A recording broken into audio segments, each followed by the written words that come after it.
The February 25th meeting of the Lake Forest Parks and Rec Advisory Board. Thanks for joining us, everybody.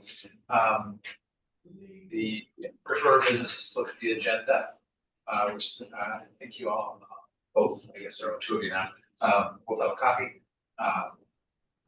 We're prepared for it. Let me know if you'd like to. There aren't that many of us, so somebody's got to move for it. Who's going to second? I'll move to approve. Second. All right. Are you in favor of the? All in favor? Let me know. Approved. Sounds good. Thank you both. Attached to those, the agenda or the meeting minutes from last month. Take a look at those. And let me know if you'd like to move for approval. Move to adopt. There are 1 and 2 in there.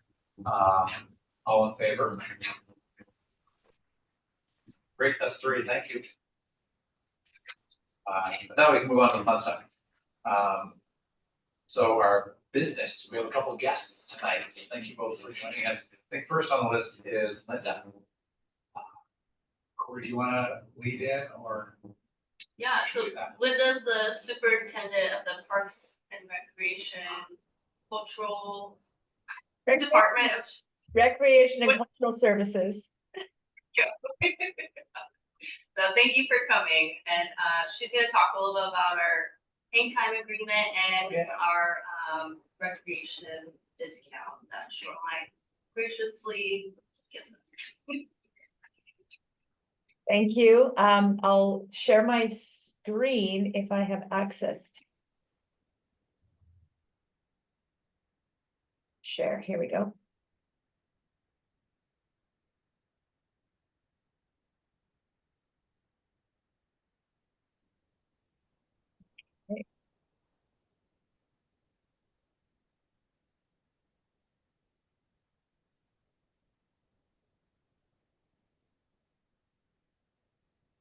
Okay. Here we go. All right. Thank you, everyone.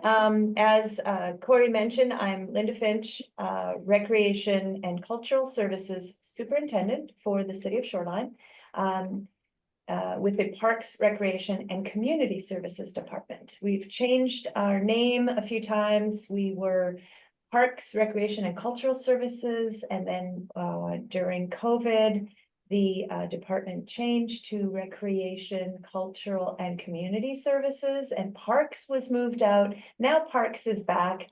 We're one big happy family again. This time we have included community services, but cultural services is definitely still part of our core service area. And yes, as Corey mentioned, I'd like to present just to give you an update on our hang time program, which is our after school program at Kellogg Middle School. And then I'll give you a few updates on some of the other events and activities coming up. And certainly, if you have any questions, I'm happy to answer those as well. I didn't put together a full in-depth presentation this time around. I'm happy to come back any other time and share other updates and programs and services that we offer. We do a very in-depth program presentation to a program that we offer called CityWise, which people can apply to, and it's a pretty intensive 10-week program. It's like Government 101. And so we are on schedule for March 25th, and that is about an hour-and-a-half presentation that gives you a full overview of all we have. I do have that presentation set aside. If you ever want me to come back, I'm happy to share those slides as well. So as I mentioned, hang time at Kellogg Middle School. And so this is a partnership with the City of Lake Forest Park, who provide funding for us to help run this program. We provide our youth team development program staff to run an after-school program at Kellogg. And so here's basically some information about that. It's a free after-school program, although students do register for it, just helps us keep track of numbers and who's signed up for which days. So we currently, it's offered Tuesdays, Wednesdays, and Thursdays after school. We provide daily activities, and I'll show you a rundown of some of the sample activities that we do, and we provide healthy snacks every day for the kids.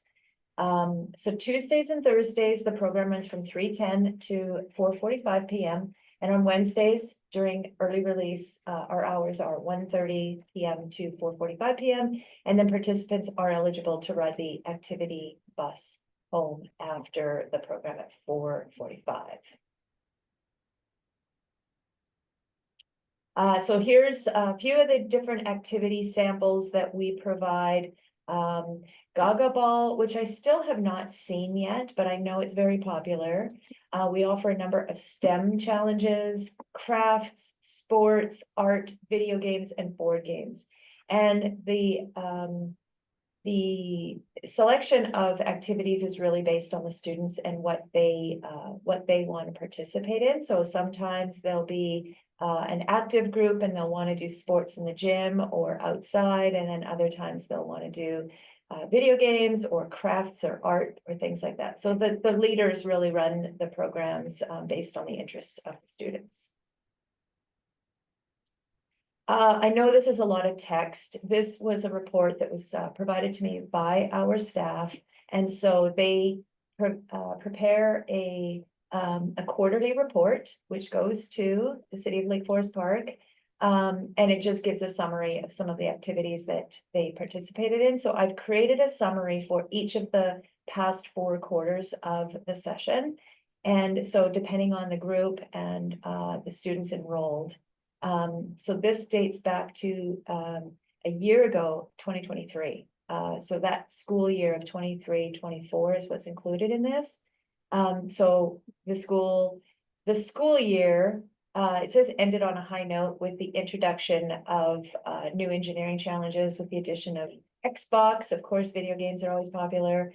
And then I understand that trying new fruits and vegetables has been a very popular activity. So they'll bring in different varieties of apples, for example, and the kids can sample different apples. And so that's just been another activity that they've provided.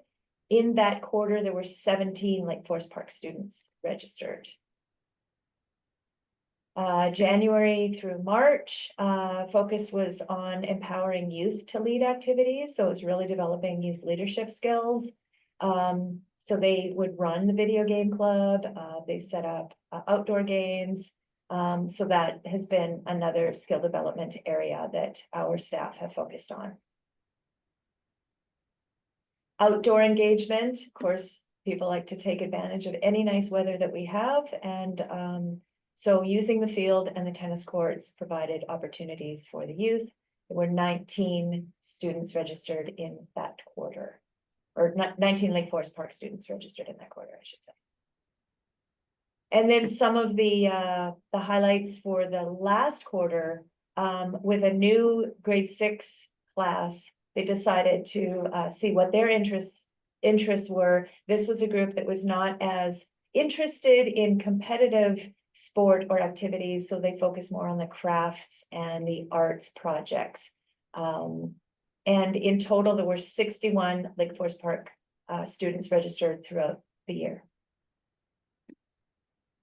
And then just to recap the overall impact, this number here, this 2,800 youth visits, I believe that was for the entire hang time program, not specific to Lake Forest Park, or to Kellogg. I believe that might have included Einstein Middle School as well. But that was the total attendance of our hang time program for the school year. 39 Lake Forest Park residents were registered, and then 33 students attended on an average, a daily average. And just to recap what some of our staff have said, that they are committed to providing enriching programs that empower youth to build relationships, develop new skills, and explore their interests. And of course, the City of Lake Forest Parks partnership plays a crucial role in making this possible. Our staff who run the program would have been the ones presenting this evening. They are actually in a staff training this evening with our youth team development program, and all of our team center staff are participating in that currently. So I'll just give you some information about our summer registration. As you may know, Lake Forest Park residents have a benefit of early registration for, Shoreline residents have first registration.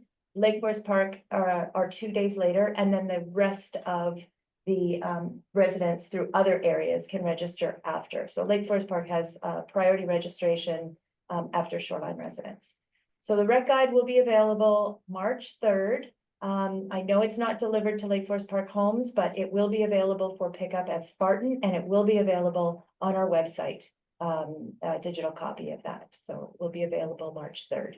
It's at our printer currently. And summer camp registration begins March 13th for Lake Forest Park residents. And then we're trying something different this year. We have extended or delayed, I should say, our summer program registration to May. This is something we're trying based on previous years and based on some other local agencies and their registration dates. So summer camp always starts early in March. People need to get their kids registered for camps and get their summer plans in place. And then summer programs are all the other activities, the week-long the weekly drop-in programs, the classes, the trips, everything that's not a summer camp that would take place during the summer will be available for registration on May 22nd for Lake Forest Park residents. And the one thing we're wondering is, how will we communicate this when the rec guide comes out so early? How will we inform people about summer programs? How will we remind folks? And we will just have to do some targeted marketing through e-news or newsletter and flyers, posters, that sort of thing. But we will try this and see how it goes. In previous years, people had registered early, then forgot that they had registered and would end up canceling because something else came up. So this is one of the reasons why we've tried something new this year. So it's sort of a test pilot, and we'll see how it goes. And then the last thing I wanted to mention is we are hosting our second annual Summer Resource Fair next Wednesday, March 5th from 6 to 7:30 at Spartan Recreation Center. It will be bigger than it was last year, although it was quite popular. We have more vendors, more community partners, more engagement opportunities, and then of course some free children's activities. So it takes place in Spartan Gym. Half the gym will be set up for all of our vendors, including Shore Lake Arts, the Shoreline Historical Museum, Crookerberg Botanic Garden, the library, and a whole bunch of other community resource partners that share information to people, obviously including all of our summer camps, both contracted and Camp Shoreline with our staff running those. So lots of information to gain from that event. We will also be hosting tabling events for engagement opportunities. So the city of Shoreline is developing 3 new parks. There was some land that the city had acquired, and now we're doing the community engagement. And this is another opportunity for people to provide their input into design concepts and amenities in the parks that they would like to see. So that's all happening next Wednesday, if anyone is interested in stopping by. And that is pretty much it of this evening's presentation, and I'm happy to answer any questions that you may have at this time.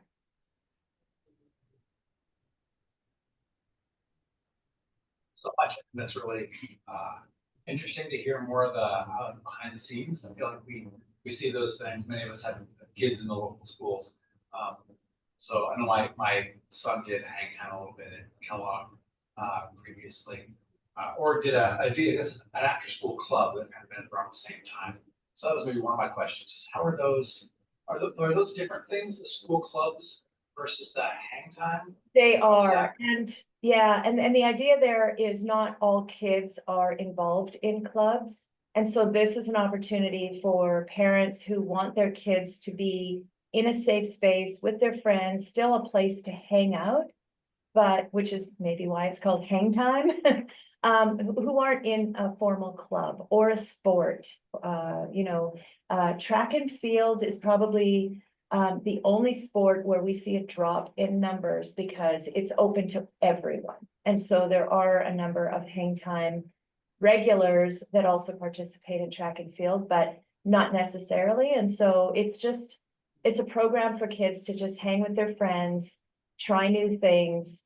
It's much less structured, I guess. I mean, we still have activities that are organized, but kids aren't forced to do anything. They can just kind of hang, play games, chat with their friends. We are trying a few new things with our own clubs within hang time. And this is something that's starting at Einstein recently. One of our staff is an environmental program specialist. And so they're taking the idea of starting an environmental club and getting anyone who wants to sign up. It's not a formal registration. It's just if you want to participate, we're just going to be talking about, nature and the climate and sustainability, and just to get kids who are interested in that type of thing. That is something that we would definitely like to explore at Kellogg as well, if kids are interested. Well, I have a Kellogg student, so I'll pitch that to him also. Okay, sounds good. You had mentioned that Lake Forest Park supports this. How's Lake Forest Park supported? I'm sorry, I didn't catch that. Oh, maybe I misheard you, but you had said Lake Forest Park supports these activities. How does our city support it? So we used to receive funding through the Dale Turner Y. And they basically decided that they were not going to provide this service. So they left, which left kind of a gap. And Lake Forest Park graciously offered to step in and support the program for the Kellogg students because we serve both Shoreline and Lake Forest Park. So we receive funding every year. We provide reports on the attendance, on the statistics, on the successes, and then we receive intern quarterly payment. That's all handled through our finance department. That I think it's billed quarterly, if I'm not mistaken. Do you guys invite like speakers or anything like that? Well, I don't know. That's a good question, and that's something I can ask our program staff about. I know we do at the Teen Center, which is in Shoreline. We have a career speaker series, although that was grant funded. But we have brought in speakers, and we would certainly be interested or willing to, if there was an interest by the Kellogg students, and if somebody came to our staff and said, hey, we have, the speaker would like to come and speak to the students, we would absolutely be okay with that. Obviously, depending on the topic, but yeah, we would totally be open to that.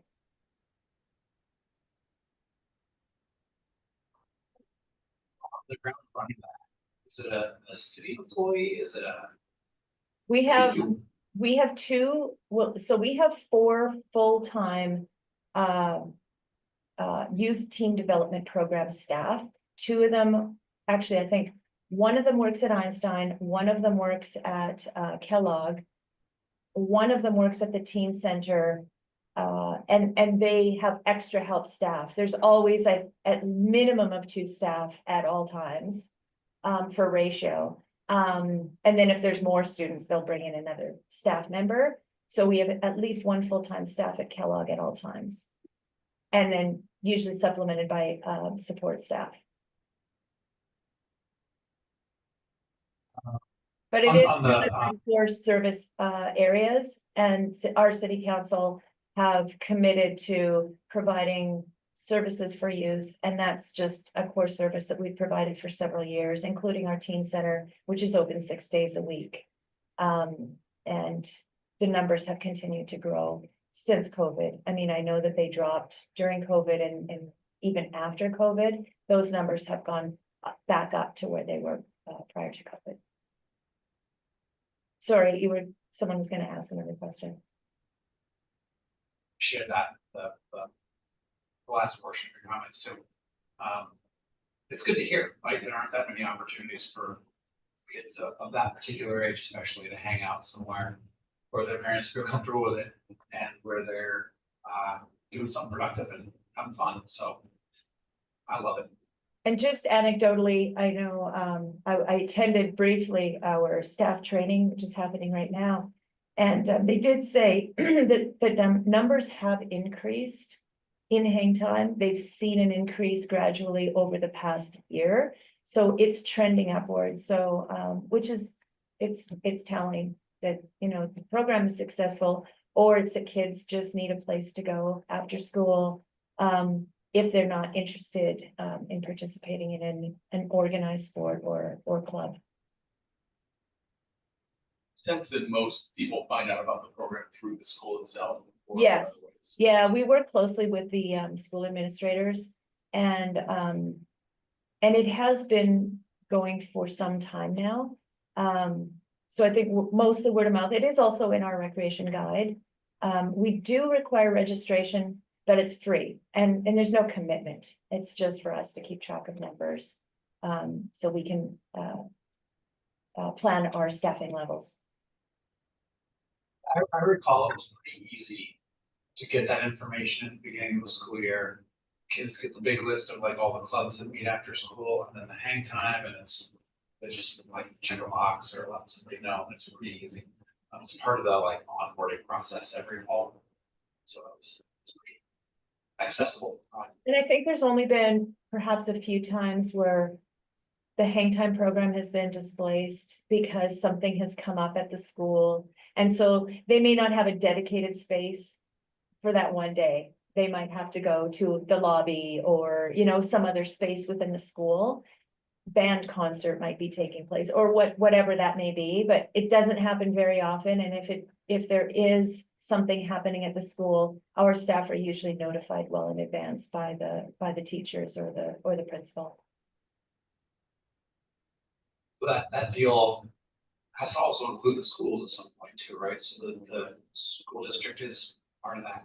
Right, exactly. And our staff also check in with the administrators on at least a monthly basis. They're always checking in and providing updates, and it's great for the school to be engaged in that as well. On the subject of getting this information to the people who need it, you also mentioned the summer recreation guide and getting that, especially that March, what was it, 13th, kind of, not deadline, but opportunity. The opportunity is open on March 13th for Shoreline LFP residents. Yeah, I mean, the things that come to my mind there are like through the PTA or the flyer system of each of the schools, right? We have used the school newsletter from time to time to advertise our programs. We have an account, and I know that we've used it. I don't know how often we use it, and it's usually not for something that's an ongoing program. It's usually geared towards something that's new, a new initiative, a new program, something that people may not have heard about. But hang time has been around for some time. You know, it is full. This is the interesting part. The class is always at capacity and it's always full with a wait list. But because we have designed it that way, we know who is coming, who is not. We always make room for the students that are on a wait list. It's just keeping it manageable, because if we didn't do it that way, it would create more of a challenge. But I think that the staff are constantly monitoring the wait list. So if somebody registers for the entire program, they know they're only coming on Tuesdays. They're only coming on a certain day of the week. So they open up the spot for the other kids. So at first they've tried it different ways. This one seems to work the best. There's no one being displaced. They're making sure that the kids that have a safe place to go, that need it. That's the other communication part with the schools, is the schools can identify that the kids that maybe need the support and the structure of having that place to go. Question, is there a bus that goes to your teen center from middle You schools know, or anything like that? I wish there were, that is something we have talked about recently. It has come up. We have our own bus, but it only seats, I think it's 10 or 12. I can't remember what our maximum allowed. It would be great to offer that. We don't have the staffing capacity. We could drive them there. We wouldn't be able to drive them home. But that's something we can look at internally to say, and if there's a need, and if we start to engage with the parents, the students, that's something we would definitely be interested in. Because the people on, the east side have said, what teen programs do you have? What services do you have in the evenings for youth? Other than the hang time program at Kellogg, we really don't serve that part of the city. I know the library does some programs and there's some church groups and there's other agencies that provide some youth programming, but not something compared to the teen center.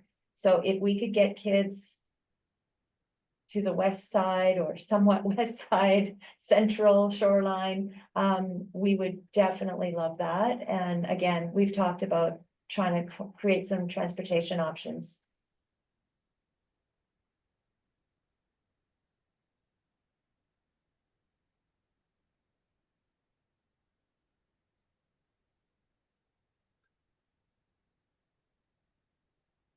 No, I thought it was fascinating. Thank you for that, like, insight.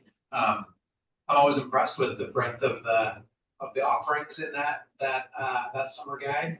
And, a little jealous sitting on, within Lake Forest Park. Well, that's a lot. You got some good parks and, it's good to make this connection. So thank you for coming. Absolutely, and I want to thank Corey for all that she's done and the opportunity. And I know we want to talk more partnerships in the future and what other engagement can we create with our communities. So this is just the start of it. Yes.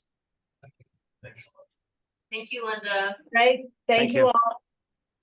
Appreciate it. Thanks very much.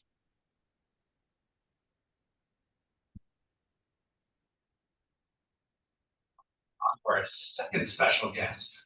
Do you wanna? Yeah. Do a quick- Silje, she's the new Third Place Commons Executive Director. She is a Lake Forest Park resident herself, and I'll let her finish giving her own background. Yes, hi. Thank you very much, Corey. So nice to be here. Thank you for having me tonight. I lived in Lake Forest Park for about 20 years, and actually, it's such a privilege for me, I feel, to be director of Third Place Commons, because it was Third Place Commons that actually sealed the deal for my family moving here 20 years ago. We found a house, we lived downtown, and didn't want to move to a nameless suburb somewhere, and found Lake Forest Park and walked into the Commons and thought, wow, this is a true shared community gathering space. And so that's what sealed the deal in moving here. I was on the board for Third Place Commons for about 6 years before coming into this position in July. So I'm still drinking from the fire hose a little bit, but it's been wonderful to be able to work and invest in my own community here. So let's see, let me go ahead and share my screen. Before you go farther, was carousel in the Commons when you moved here, or is that before your time? Let's see here. Hold on a second. I say that again. It's hard to hear. The carousel, was the carousel still up when you moved into Lake Forest Park? No, the carousel was gone when I got here, but I've heard about the carousel. So when I got here, let's see, it was in about 20 years ago, and I think the carousel was gone 26 years ago. Yeah, 25. Yeah. Can you see my screen?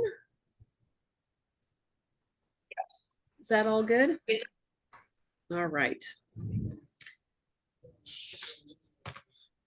So before I get into a review of the organization, I think it's just worth reviewing the mission of Third Place Commons, which is to enrich and foster real community in real space. And we do this by facilitating free public events in the commons, and we sponsor the local farmers market. So that is our largest program. And of course, we build partnerships with a lot of different civic, arts, and community organizations to support our residents and the broader community. So I think it's worthwhile to reflect on why this work is important, why we do this. We really do believe that when people are provided opportunities to connect and engage in their community, they become invested and participate in ways that further build and support the community. So building real community in real space is truly what we do, and we're committed to building a strong and healthy and connected community in Lake Forest Park and throughout the region.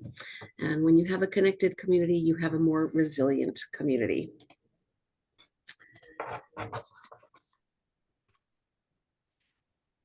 So as an overview, in 2024, over 20,000 people participated in over 90 standalone and reoccurring events hosted by Third Place Commons.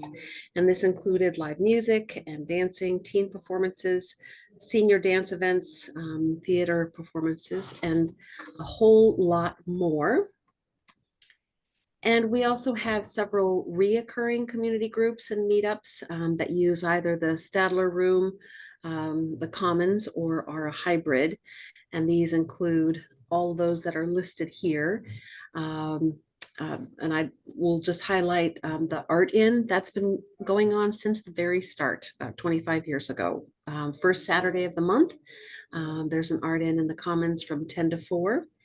A weekly writers group, and most recently, within the last couple of months, we've added the Brush Wielders Guild, the Fiber Social Community Cup, and the Board Game Club. So we are aiming to expand our programming, and the Let's Play in Spanish used to be a periodic program, and now it's a regular one. So we're glad to see that these things are expanding and growing.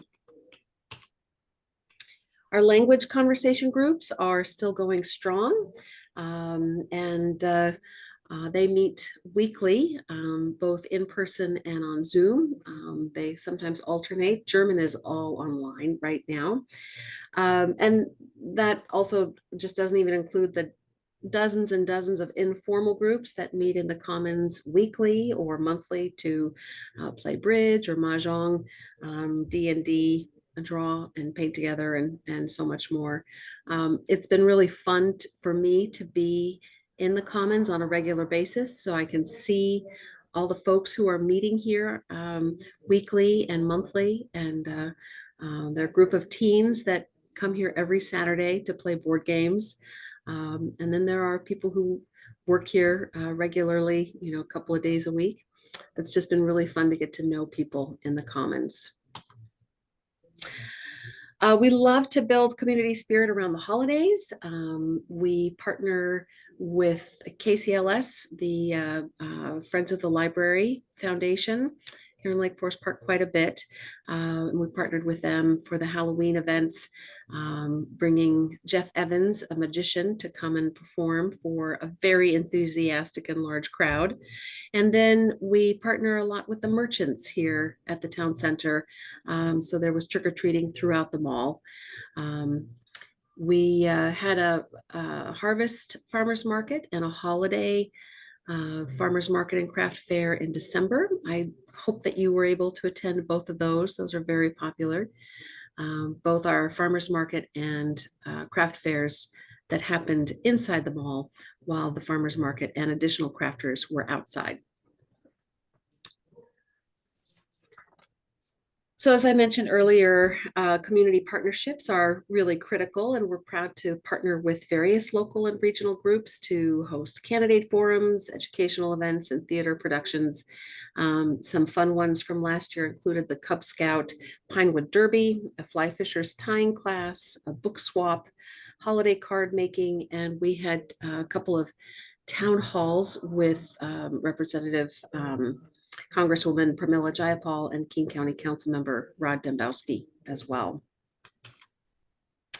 A couple of our signature annual partnership events include Secret Gardens of Lake Forest Park, which is a unique partnership with the LFP Garden Club, Stewardship Foundation, and Shore Lake Arts. And we're always thrilled to partner with the City of Lake Forest Park on various events, including the Earth Smart Green Fair, Family Day at the Market, Picnic in the Park, Pause in the Park, various activities. And we have a long list of local partners, including nonprofits, small businesses, and community groups, including those that you can see there.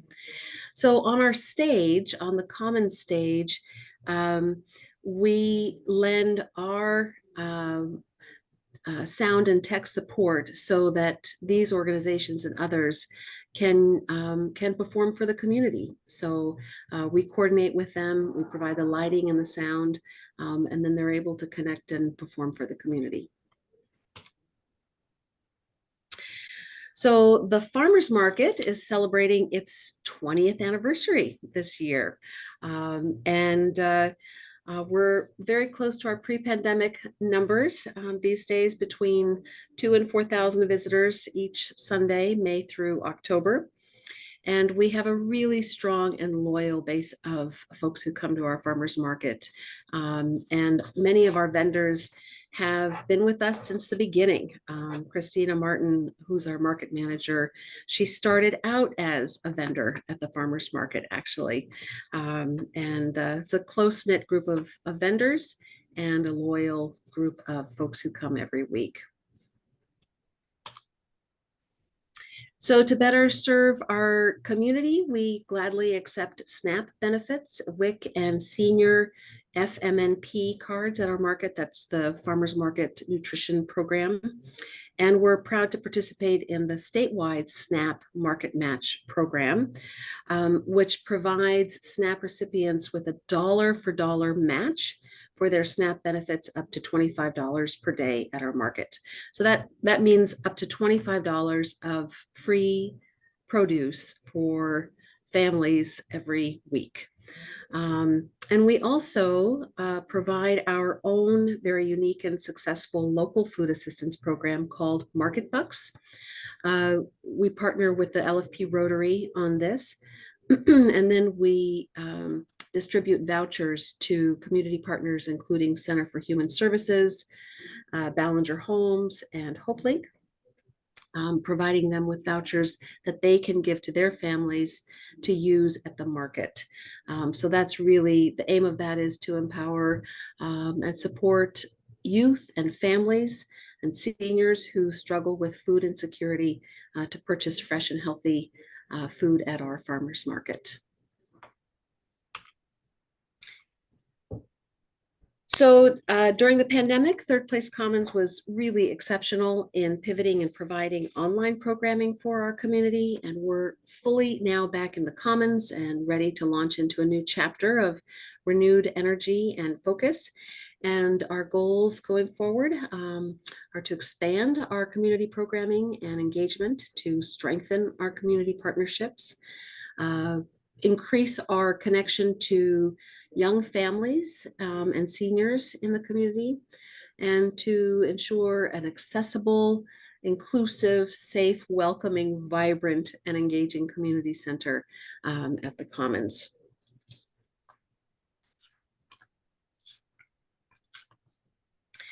So coming on board, some of the challenges or the pieces that we're working on at this point, we've been updating our infrastructure, trying to update some of our technology. We just partnered with Third Place Books to purchase a new projector for our stage. And actually at this very moment, Rick Steves is on the stage out here speaking to hundreds of people and using this new projector that we just purchased. Some of the other challenges that we're seeing at this point, with increased staffing and operational costs, things are getting expensive. We want to make sure that we can pay our bands and artists and musicians what they should be paid. And so we want to increase what we can provide in compensation for when they come here to play on Friday and Saturday nights for the weekend music program, as one example. But it is worth noting that Third Place Commons is the only community partner, so the City of Lake Forest Park community partner, that is based in Lake Forest Park and serves primarily this community along with the broader region. So we serve locally and we serve regionally as well. I alluded to earlier that this is really a historic year. We're celebrating our 25th anniversary this year, and we're kicking it off with our annual fundraising community breakfast next Thursday morning. If you're not signed up this year, we hope to see you at the breakfast next year. So at this event, we'll be honoring our founders, both for the organization and also for the farmers market. So 20th anniversary of the farmers market, 25th anniversary of the Commons, and we'll be doing events throughout the year to celebrate those two milestones. And just save the date, the market, the farmers market, we kick that off on Mother's Day every year. So that's Sunday, May 11th, 10 a.m. to 2 p.m. We have a fantastic board of directors, a group of very engaged community members from Lake Forest Park, Kenmore, and even into Kirkland. So as I mentioned earlier, that we serve a fairly broad region. Folks come from Seattle, Shoreline, even up into Snohomish County and over into Kirkland to come and participate in activities here at the Commons. So thank you for letting me have the opportunity to come and just share a little bit about the Commons. And if you have any questions, I would be happy to take them.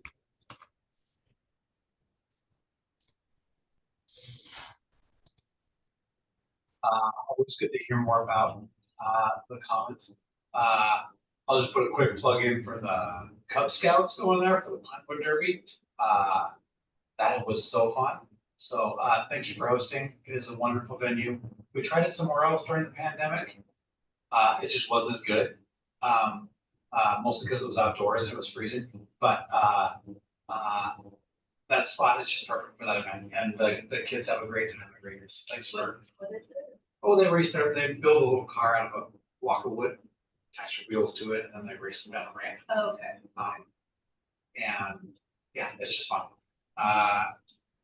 So You didn't run them down the stairs? No, they wouldn't let us. Spoil sports. I won't say what the scouts did with the cars after the race. That's on them.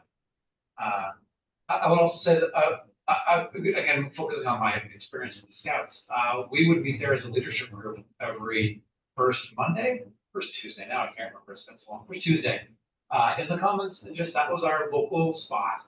It was big enough for all of us to get together. There were between 3 and 12 of us, depending on the time. And that's just kind of a lot to host at somebody's house. And it's really hard to find anywhere else, in my experience, that will do that. The library occasionally, but those get filled up pretty fast. So just to have that resource locally for a meeting space, just a gathering space, super important. I don't think I was as wise as you were when I was picking my house and thought of that as a great benefit, but I really appreciate it now. So thank you for keeping it open and sticking with it through the pandemic. I think it's a really good resource. It makes the community feel more connected, which, on this parks board, that's kind of what we're all about too. Yeah. We could parks, but that doesn't work for every meeting every time of year. So Yeah, the Commons is really unique. It's a true third place, which is very unusual. I mean, there are a lot of places that um, where you can build community for sure, but this is the only place where you don't have to buy a cup of coffee to sit here. You don't have to have a membership to hang out. So it is really truly a third place. I didn't mention in my presentation, but the Stadler Community Meeting Room is also really busy. So that's another resource for folks who want to have a more private space to meet. And we have lots of book groups that meet there, community groups, League of Women Voters meets in there. And we've seen an uptick in folks using that room. So meeting out in the Commons, lots of people do that, but folks can have that option of meeting in the Stadler room as well. That's great. Last fall, we were redoing our roof, so we needed to work somewhere else. And I happened to be working in the Commons, and our congresswoman was there doing a town hall, and I was like, "Oh, Oh, okay, everyone comes to Third Place Commons. It's great." so you were And here when Jayapal was here? yeah, like not at all a plan, but Yeah, there she was. I'm like, "All right, I guess right? I'm part of this now." Isn't that And great? it's that sort of thing is really fantastic to have, and it really is sort of the town square, and being able to have that out of the rain is handy. Yeah. And I often in meetings here we've had conversations of like, yeah, when during seasons when the parks are not as usable, um, where could we what sort of activities, what sort of recreation could we be thinking about, and what are, and we've taken the Third Place Commons name in vain often and often, and so glad to have you here, and look forward to I have some follow-up questions that I keep meaning to stop by and ask you about. So Yes, please do. So my office is right next to the Stadler room. And when I'm here, the lights on, the doors open. So please come on by and say hello anytime. And like, partnering with the city, what does good support look like? So in our roles, and what should we be thinking about in terms of supporting you, so that we're supporting the community? I think I heard all of the question. It's a little difficult to hear, but about city support. And we are really grateful to the city of Lake Forest Park. We've always had strong connection and partnership to the city. And the city has been very generous in their support. So we're very glad for that. So we rely on funding from the city. We have for culture funding, and then some grant funds, and rely on donations from the community. And part of the work that I'm doing as well is a lot of people continue to think that the Commons is just an extension of the bookstore, and it's just a part of the mall. It's just there. But I'm trying to raise more awareness of that this is an intentional community space, and for if folks value that, they should contribute to making sure it can continue in that way, so that investing in the spaces that you value. So raising the awareness of what Third Place Commons is and what we do, and engaging people in making that space useful for folks. Experience, like the only place I've actually seen places for fundraising. Can you hear me? Not very well. Say that again. I'm sorry. Would be next week. Does it flow better? Let's try it. The only place I've really seen the place for funding, or for fundraising, has been that community breakfast. Are there other, or should we be doing a better PR campaign for raising awareness and funding for Third Place Commons? Well, I mean, you're right. The annual community breakfast is our big fundraiser. I do send a letter at the end of the year. It's our December letter. And I've started a newsletter that aims to both let people know what's happening here, and letting folks know about different ways to get involved and also ways to support the Commons and the farmers market. So if you're not signed up for the newsletter, I encourage you to do so. Happy to send that link to you. But I think I appreciate the sentiment about fundraising and support. And I think that's something we'll continue to brainstorm on and talk about, particularly this year when we are celebrating our 25th anniversary and we have an opportunity to capitalize on that. So we're looking at maybe doing a trivia night during the summer to both bring people together and raise some funds. We're looking at a community birthday party in September where we'll have a full day of activity on the stage, and maybe we'll be able to do a raffle in addition to that. So we're trying to think about different ways to engage people and then also to invite support. So if you have ideas for that, I'd love to talk to you about it. Silje, do you have like QR codes around the area that's like where to donate to and stuff? Yeah, not around the community. In the Commons, I've started with, I have some table toppers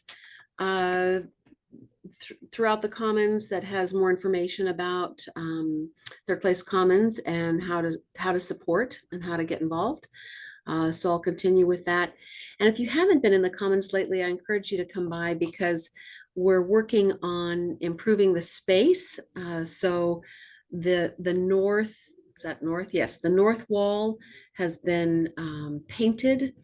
We worked with Keep Posted. They're the ones who put the posters up on that north wall. They've scraped and fixed up and repainted that entire wall. We have cleaned up the center part of that wall with some fundraising and organizational information celebrating our 25th anniversary. And then to the right of that, we have a games cabinet now and chalkboard for kids to draw on. And then the community board is over there. So improving the space is something that we're working on, trying to partner with Merlot Geyer to do that, because of course, as a nonprofit, we're not going to invest in the lighting. That is Merlot Geyer's responsibility, but we can certainly encourage them, advocate, let them know that those are some things that the community, things that the community would like to see. We can certainly convey that message to them.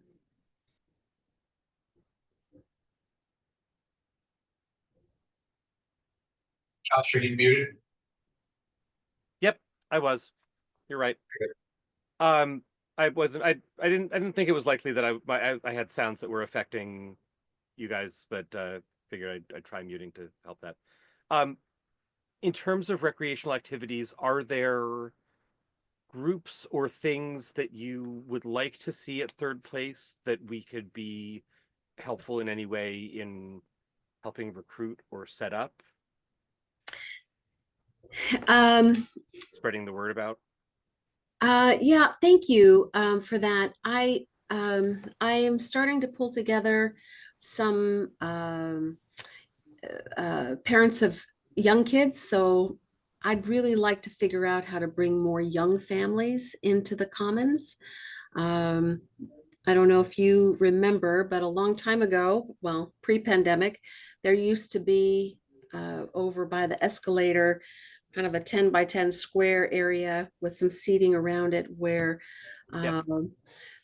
kids could play in there. And my kids played in there surprisingly late. I'm not going to say how late, but yeah. And now I have a 3-month-old, so I'm. Oh, okay. Bring it back. I'm ready for it.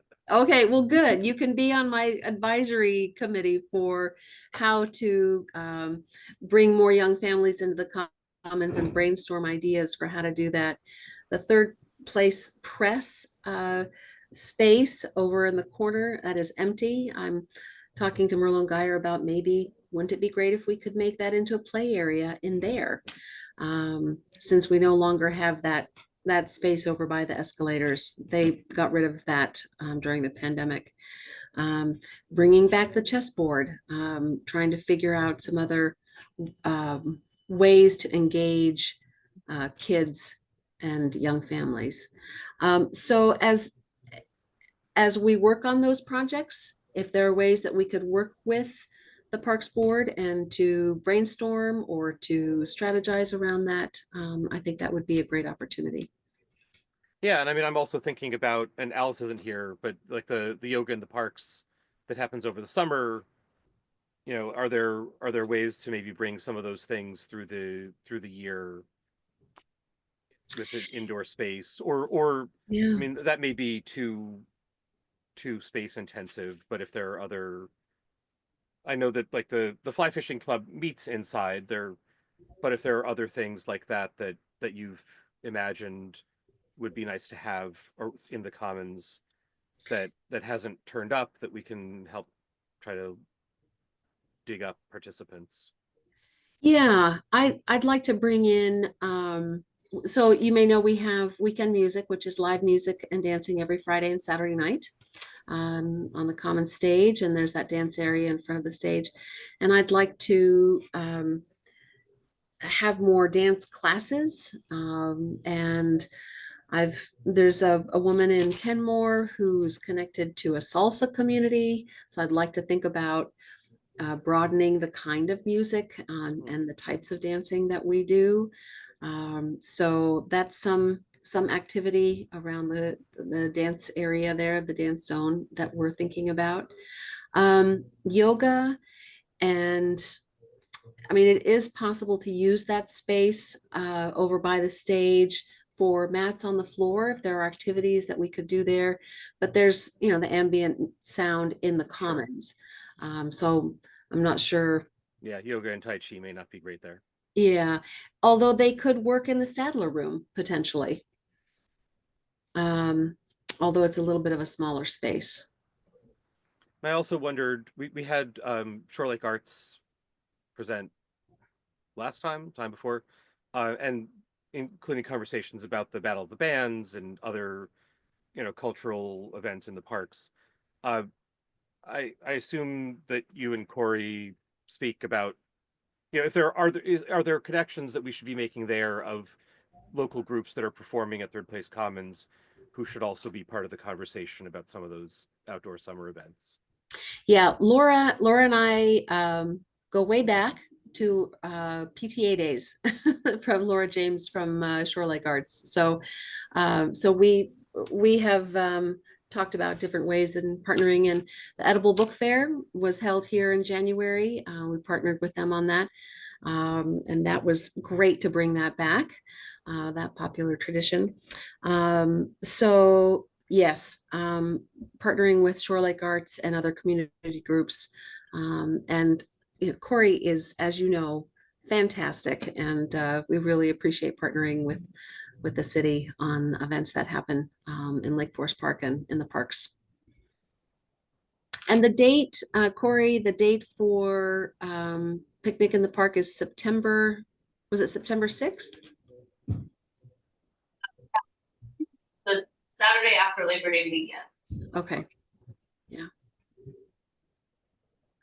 And Silje's kind of spearheaded the Pack the Park with DC Evans.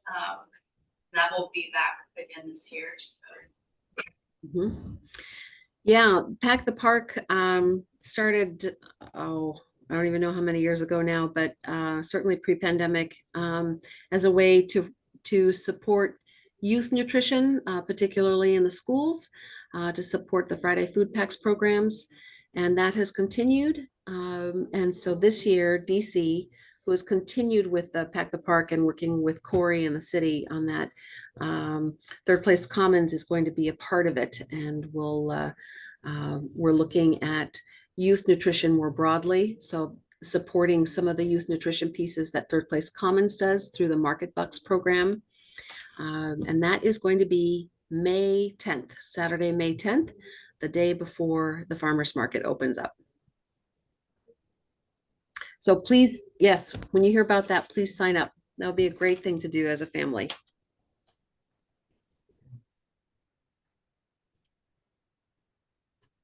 You can walk too, you don't have to run. Yeah. 5K run or walk. slash walk. Yes, do Walk, whatever, walk. yeah. Mhm. Or cheer from the sidelines.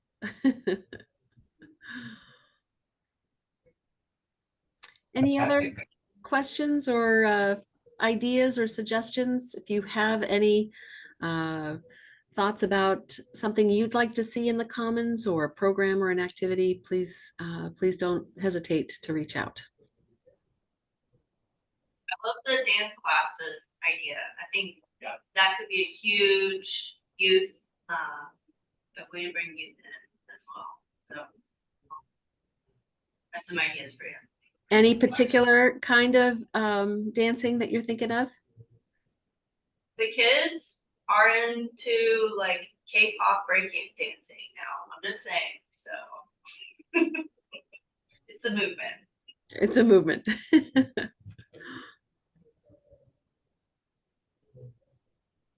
Very cool. Well, thank you so much for your time, for joining us tonight. Sounds like you have Rick Steves to get to, so I didn't realize we were competing with that tonight. That might explain our low attendance, I don't know. So hope that goes well. We'll be in touch, no doubt. Great, thank you. Thank you so much. And really, please do come by here in the office and say hello. It'd be nice to see you all in person. Thank you. Thanks. Thank you. All right. Thanks. Thank you so much. Have a good night.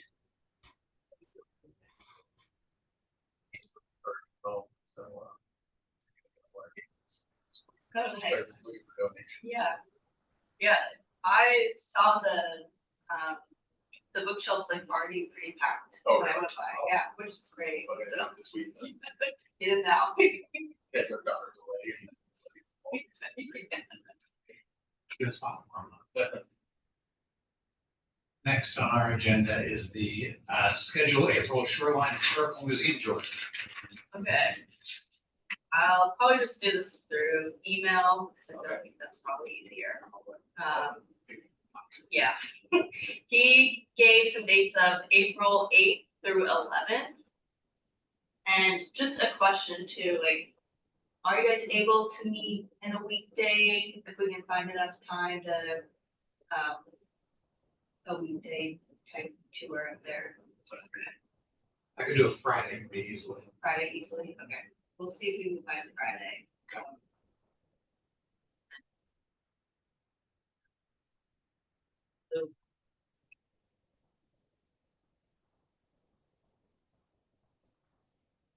Just checking in real quick. Can you hear us okay when we're just talking?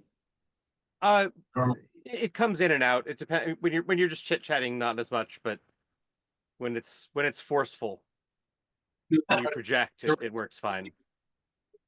And yeah, Fridays, again, baby, my schedule is not my own. And so, but with enough warning, I can usually arrange stuff. And if I have to bring her with me, then I can do that too. Wonderful. She likes shoreline history, I bet.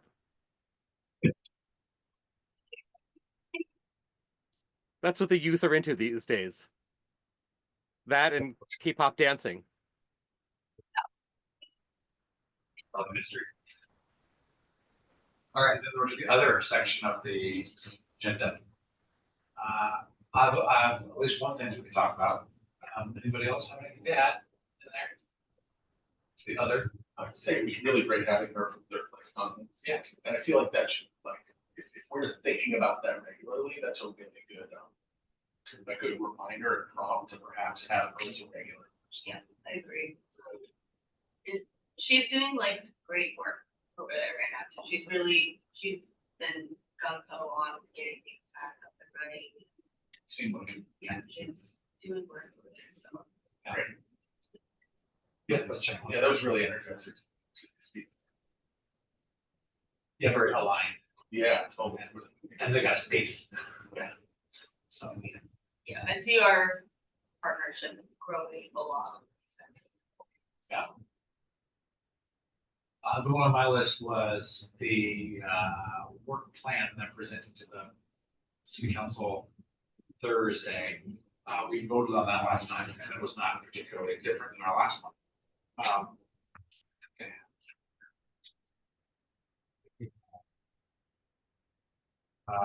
So I just wanted to maybe go through that or think back over the year, just to think about what I want to talk more about. Or what you think I should talk more about. I don't have a ton of time, but I don't know, 5 minutes, maybe. I don't usually take that long. Kind of generally read through the plan, not word for word.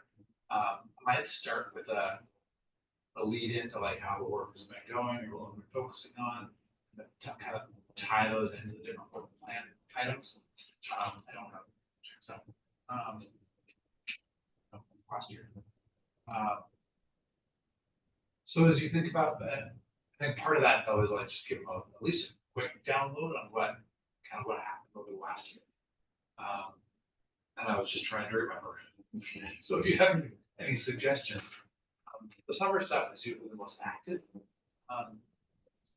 We didn't have the yoga. No yoga. And the yard sale, right? Yeah, yard sale was it, No, that whole thing. that'll be bad. Anyway.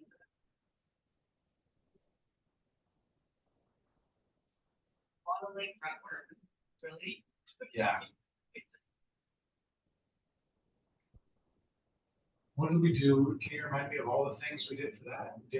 That was most of the year. That was this, sorry, I lose track of time sometimes. That was this, That was sorry, like this 2024. last- Yeah, That was really last the year. beginning through, I really done a lot now, right? Yeah.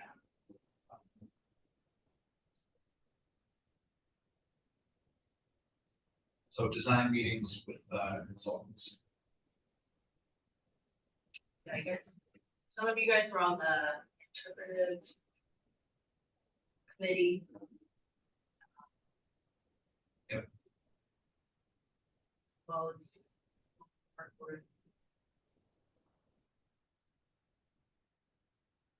And like the open houses, so they're what they call them, the community, that's community outreach ones.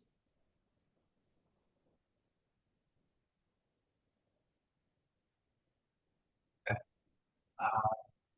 Anything else you want to talk about? This does not seem to be like a super long list, but I just want to give a good representation of what we did.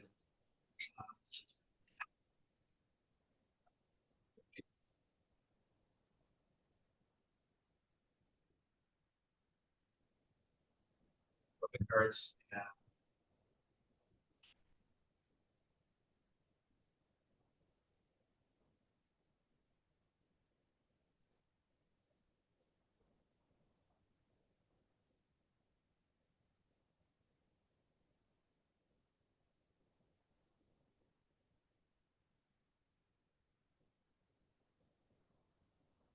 Several different meetings you went to, right? Goals for this next year.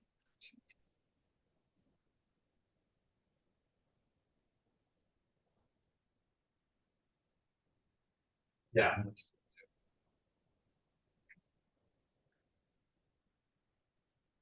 What should we talk about for our 2025 goals? It's a little bit different than our work plan, I think. Just a little more. Well, they're connected, I guess. But what are your higher level goals for the year? You know, for me, I think, like, I mentioned this in the last meeting, but, you know, I'd say like increased participation, but I really like, that starts with awareness. Like, I think we increasing awareness of what we offer and a place where people can go to understand what are all the activities that are, so that, you know, that would be an activity versus the outcome would be increased participation. And if we're bringing back yoga and right battle bands, then, you know, there's, you know, more robust activity piece. I think I'd mentioned I was kind of inspired by the what Kenmore, like it offered like a sandwich board there, and a lot of it is the farmers market, but I think it lists these things and it makes you want to keep coming back to understand what's going on. Like there's summer events or they they have like their summer concert series, but they're doing something else. Yeah, I took a picture. I can send you sort of like what inspired me through that, but I don't, you know, a lot of times there will just be a surprise sign up at this park, which I think a lot of times is like preaching to the choir, where it's like you're catching the people that are going to go to the park. So how do you catch the people who don't know there's a park there? Yeah, or yeah, that would be interested in some of these, or just to know there's a suite of activities that are being offered throughout the summer. Has the park board in the past had any role in the National Night Out planning? Or if not, is there something that we could do more with that? Because I do like the idea of thinking of streets as recreational space, especially when they can be closed and there's room for yeah, I just know that when we've done that in our neighborhood, all of a sudden the kids are riding their bikes up and down the street and rolling scooter. It becomes a little park. Uh, is there something we can tap into with that? I don't know. I think that's a good idea though. Something I can talk to the chief about. Yeah, because the police department Mhm. wants that. Yeah. Representative Ryan, is that the right way to put it? Yeah, and I think Sponsor. the captive block watches, like block watch captains are really the ones that kind of organize it. So maybe that's another group to. Yeah. And we have talked about sort of closing streets for walks or organized events of other sorts. Obviously, it doesn't have to be tied to that particular event either. But if there are ways to, and I could also imagine that as something to highlight a particular park or, to create an event of some sort. I've been reading a book where they were talking about things like Ciclavia in LA and other festivals where you close the street and open it up for make a street party out of it, and whether there's something in that goes beyond the parks or that connects to the parks and that helps people see them in a different way. So not a fully formed idea, but half of an There's idea. something there. Yeah. Yeah. And the idea we talked about the walking tour, like a town history walking tour or walking tour series of some sort. And I'm still thinking about that and thinking about conversations at the historical museum. I was just talking to the there's a group called the Urbanist they've got a publication, they do a bunch of events. When we moved to the area, I did a bunch of bike tours through them, which was interesting just to sort of learn about the history and how about Seattle. We did one on Vashon. And so I was talking to he's development and events planner, and mentioned the idea to him, and he was like, yeah, we'd love to help promote that. That's exactly the sort of thing that we want to be revived. They'd done a bunch of that, and then the pandemic, it sort of fell off. So I think there's something in that, and I think I'm imagining that some version of that, we can try to aim to have that come together this year. I think the Stewardship Foundation is still planning on coming to next meeting. And so they gave a bunch of historical information, and they have some people on their board that are historians, and there'll be a good connection for this history walk with Shoreline Historical Museum and stuff. Yeah. I think they have an event going on right now talking about beavers. Yeah, they do. Hot topic in at least one of the parks, right? That's right. That's why.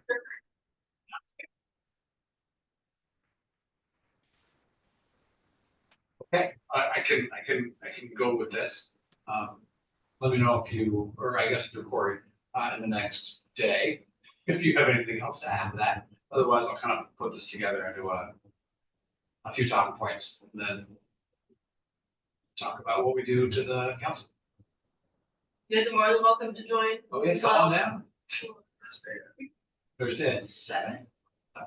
And I think you are like first. Yeah, So. keep getting that right first. We're doing this right, I don't know. Sure. Try to keep it brief. I did see in the agenda that you sent me, thank you, all the other work plans for the other groups, and some of them look really good. They're, well, I will say this, I'm going way more detailed. Yeah. Than how they spend their time and how many hours they do this or that. I'm thankful we don't do that. That seems like way more than we could track for which areas. Or other advisory boards, tree board or the climate action committee or the planning commission ones. It's a Sodal service commission. Oh, now, yes, okay. Oh, there's this CPAT right now. The climate, it's for the Oh, yeah. climate element of the comp plan. It's like a castle. Are you seeing these published on the site? Yeah, they should be on the city council site under the, It's an agenda, just next week, it actually is agenda. this week. Oh, yeah, sorry. Correct. Thursday's agenda. It was just attached to the back of the budget. They were interesting. And I will say, I think it might be good for all of us to look at that just to see there's potential connections. And there definitely were, like the tree board, I think, and a few others had something about walks or community activities or things that we're talking about. So it'd be good to highlight those. I mean, I won't do it in our discussion with the council tomorrow, it's just too much. But as we think about what to do with the year. Maybe I'll see if the tree board wants to.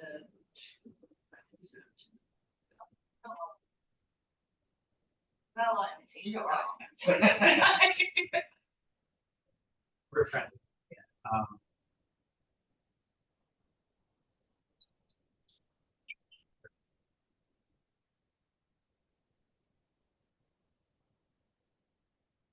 Well, I'll be meeting with Lori tomorrow, and I'm gonna talk about, reorganizing our board positions a little bit. So moving the student position to a full-time position, and if we get a student advisor at some point, a lot of extra slots. But so we can have 7 full board members. And then we did have Alice resign. So we will have 2 positions. Okay. We have a friend, Get somebody on the PTA involved. get an application in, Requirement is Lake Forest Park resident. or Cares about parks. you can be a business owner Oh, in like Forest Park too. The original intent of the student advisor, just to grab a voice of. It was Eric our first. at least one. Yeah, Right? yeah.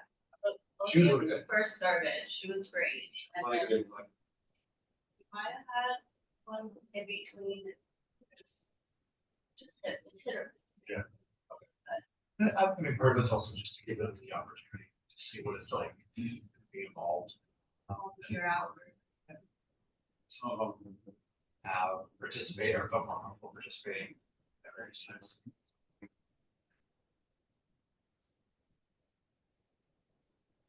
So I could see it back. High schools. Or I guess it's just one of those service.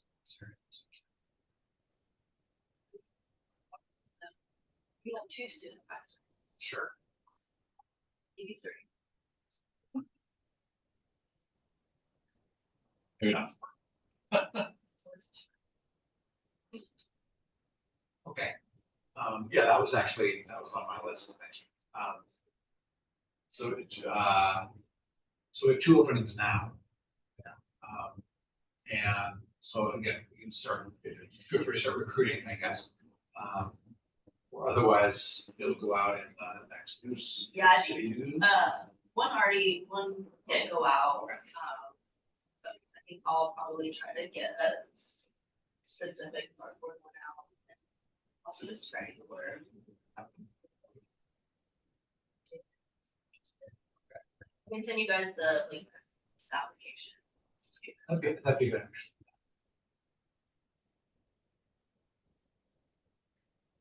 Any other for our agenda?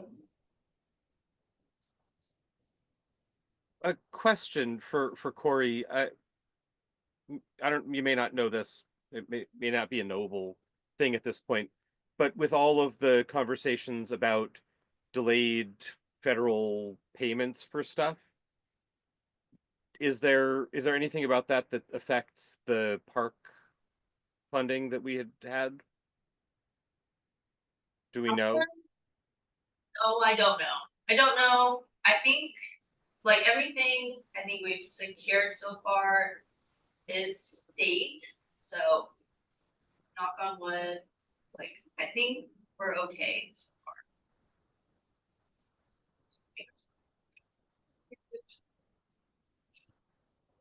I think we will to be determined in the next 6 months or so.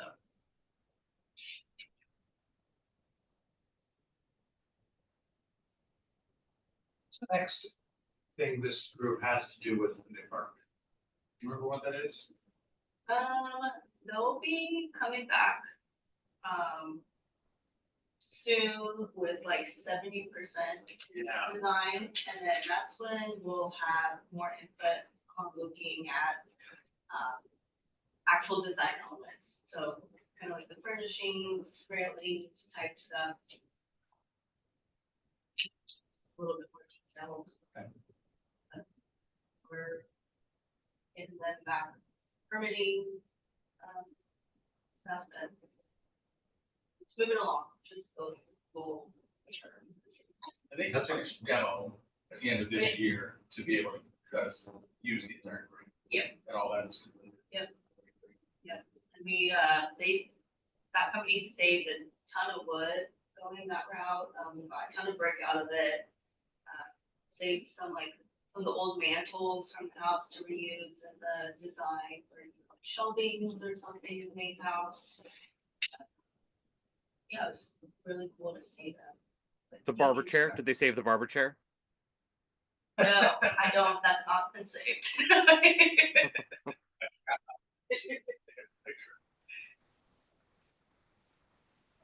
Might still be there, I have no idea, but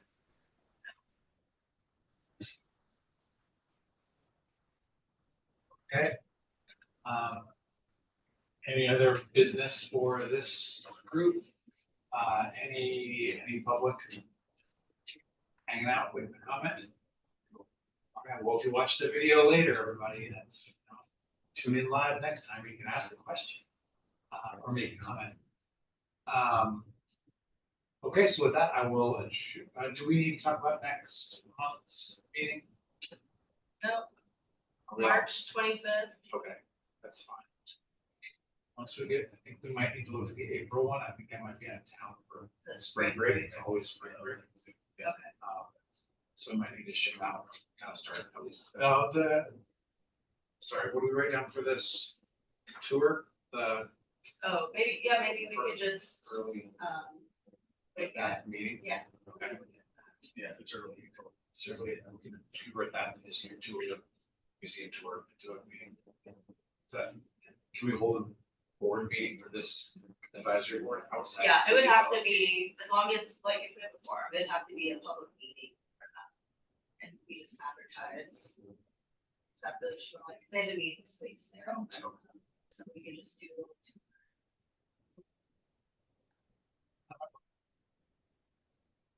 We'll work on that. No commitments yet, but we'll. Okay, thanks, everybody. With that, we are adjourned. Thank you.